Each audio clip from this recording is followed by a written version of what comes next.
Ուրիշ ձև ուղղակի հնարավոր չի պահել։ Տիգաս 0-ից դաժե մինուսից սկսես։ Եթե լինեն տեխնոկրատ մարդիկ, որոնց համար կարևորը արժեք ստեղծելն է, վերականգնելն է, քան թե քաղաքական տեքստերն է, մենք հնարավորություն կարող ենք ունենալ։ Ունենք այդ տեխնոկրատներին իրականության մեջ, ունենք։ Թե հնարավոր կլինի ազատվել այս կերպարից, կարծում եմ ինքն էլ այդ ամենի մասին մտածում, ինքն էլ հետ դարձի ինչ որ ճանապարհներ մտքում այնուամենայնիվ գծում է, բայց դուք մի մոռացեք մի բան, իսկ ով ասեց, որ ինքը չի ուզում ցմահ մնա։ Չէ՞ որ ինքը հասկանում է, որ ինքը անձնական կյանքի անվտանգության խնդիր է ունենալու ամեն հաջորդ օր, եթե այդ օրը ինքը իշխանազրկվեց։ Եվ դա նաև շատ տրամաբանական է, ինքը գիտի ինչ է արել, ինչի տակ է երկիրը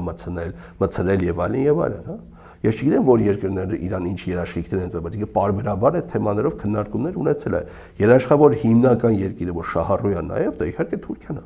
դա իհարկե Ադրբեջանն է։ Եվ դա շատ տեսանելի է, այդ 300,000 ադրբեջանցիները ինչ են հիմա խոսում։ 4 տարի առաջ ենք այդ մասին ասել, որ գալու են, երբ որ իրանք եկան, երկրում իրավիճակը ֆունդամենտալ է փոխվելու։ Իսկ ի՞նչ եք մտածում, որ այդ ազգային գվարդը, որ սարքում են, դրա համար չեն սարքում, որ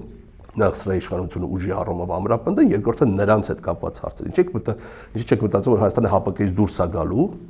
սառեցումը հանգեցնելու է դրան մեծ հաշվով։ Մենք չենք վճարում այդ կազմակերպության համար։ Հետո անվտանգության բախումներ են լինելու հայերի ադրբեջանցիների միջև, դիմելու են ՄԱԿ-ին, ՄԱԿ-ը ասի ինչ կազմակերպություն կա, որ կարող խաղաղապահ մտցրի, թուրքերը թուրքակախոս երկրների այդ